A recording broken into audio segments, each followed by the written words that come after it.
6 p.m. Pakistan Standard Time. Assalamu alaikum. This is Radio Pakistan. The news read by Daman Zaman. The headlines. The Prime Minister will attend the 56th annual meeting of the World Economic Forum in Switzerland next month. The Deputy Prime Minister has assured full support of the government to achieve people-centric development in Balochistan. The Minister for Kashmir Affairs says 1 million laptops have been distributed among the students across the country. Pakistan has called upon the international community to address vandalism during Christmas and violence against Muslims in India. In the Indian illegally occupied Jammu and Kashmir, farmers have staged a protest in Shupaiya against the proposed Kakapura-Shupaiya railway line. In the Under-19 Tri-Series against Pakistan at Harare, Zimbabwe are chasing a victory target of 355 runs. And now the news in detail. The Prime Minister Mohammad Shahbaz Sharif will attend the 56th annual meeting of the World Economic Forum in Switzerland next month. The forum's annual meeting will be held in Davos clusters from the 19th to the 23rd of next month under the theme A Spirit of Dialogue. A briefing session was held in Islamabad today with the Deputy Prime Minister Mohammad Ishaq Dar in the chair to oversee preparations in this context. The Foreign Secretary and Pakistan's permanent representative to Geneva, along with senior officials, briefed Ishaq Dar about the preparations, tentative program and agenda of the World Economic Forum. The bilateral component related to the visit and extensive media engagements during the visit were also discussed in detail.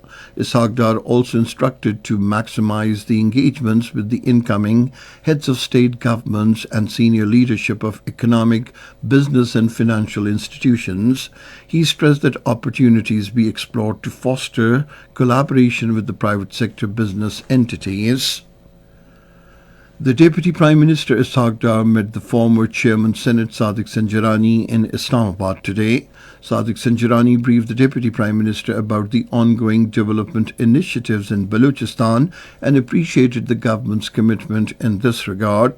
Ishaq Dar assured his full support for the efforts aimed at achieving people-centric development. The Chairman, Senate Sayyid Yusuf Raza Gilani, has called upon the nation to fully follow the ideals and vision of the Quaid-e-Azam Muhammad Ali Jinnah to build an inclusive and prosperous Pakistan. He was addressing an event in connection with the birth anniversary of the Quaid-e-Azam Muhammad Ali Jinnah at the Evan-e-Sadr in Islamabad today. The Chairman Senate emphasized that the Quaid-e-Azam envisioned Pakistan as a modern democratic state based on the principles of equality, justice and the rule of law. He said the Founding Fathers' principles remain as relevant now as they were at the time of Pakistan's creation. The Chairman Senate emphasized that those entrusted with authority must place national interests above personal considerations. He said institutions must function with transparency and integrity and that our youth must commit themselves to learning, discipline and service to the nation. The Minister for Kashmir Affairs and Gilgit-Baltistan, Engineer Amir Maqam, says more than 1 million laptops have been distributed among the students across the country to equip them with the latest technology. Addressing the Prime Minister laptop distribution ceremony in District Lower Dir this afternoon, he said the federal government will distribute laptops among the students in Khyber Pakhtunkhwa transparently on merit. He said the network of Danish school system is being widened from the Punjab to other provinces to provide quality education. Pakistan is heading towards the path of economic stability and prosperous future because of a well-thought-out policy under the Special Investment Facilitation Council. According to the details, the private and foreign investments in the country are stabilizing the economy and advancing the growth at a fast pace. There are possibilities of 37% increase in the investment during the next calendar year in Pakistan, with investment prospects in over 16 sectors. Investment in industrial development in the country will strengthen the economy, expand the industrial sector, and achieve long-term economic stability.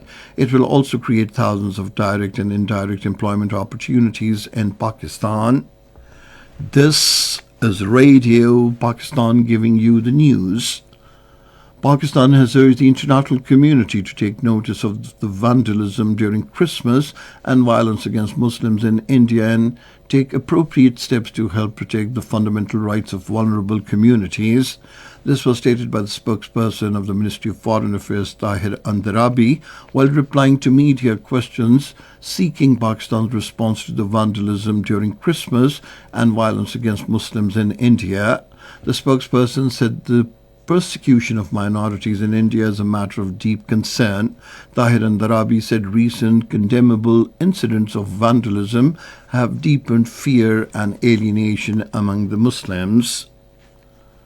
In the Indian illegally occupied Jammu and Kashmir, farmers have staged a protest in Shupaiya against the proposed Kakapura-Shupaiya railway line.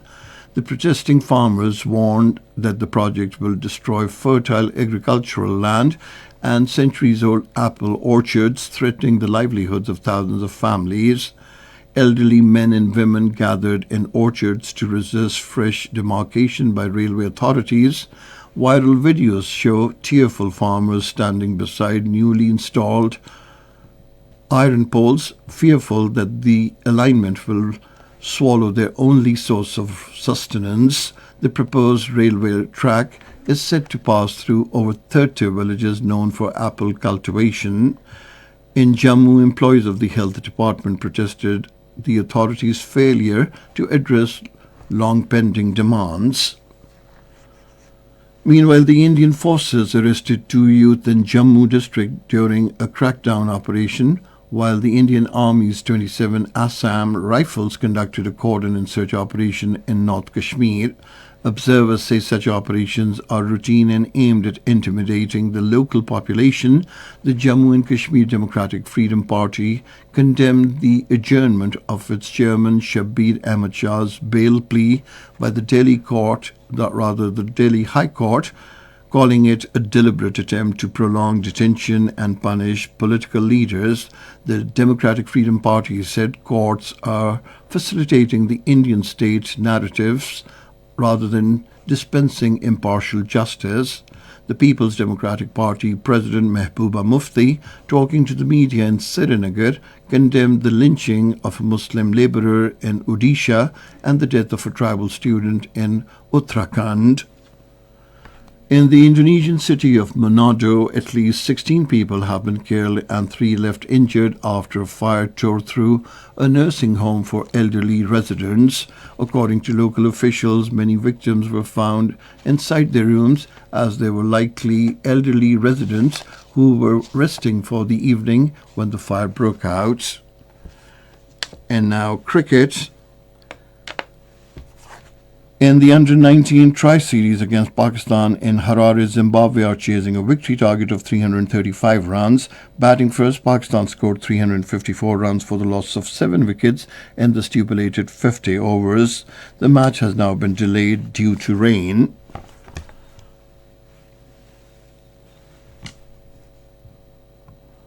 The National Disaster Management Authority has issued a weather advisory in view of an approaching westerly wave expected to affect various parts of the country in the next few days.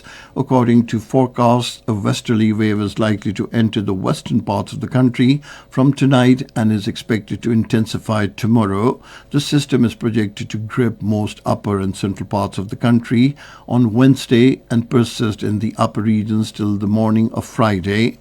Tourists are advised to remain extra cautious and avoid unnecessary travel to vulnerable and high-altitude areas.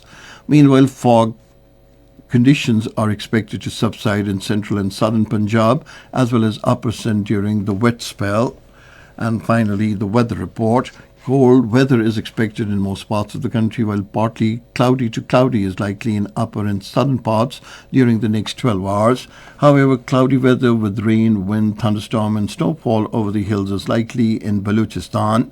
Rain, wind, thunderstorms and snowfall over the hills are likely at a few places in Khyber Pakhtunkhwa, Gilgit-Baltistan, Kashmir and adjacent hilly areas during evening and night. Moderate to dense fog in patches may develop over the plain areas of North South Punjab and Upper Sindh during morning and night hours. And that is the end of this news bulletin. For more news and analyses, log on to our website radio.gov.pk, and you can also watch the live video streaming of our bulletins on the link facebook.com/Radio Pakistan News Official.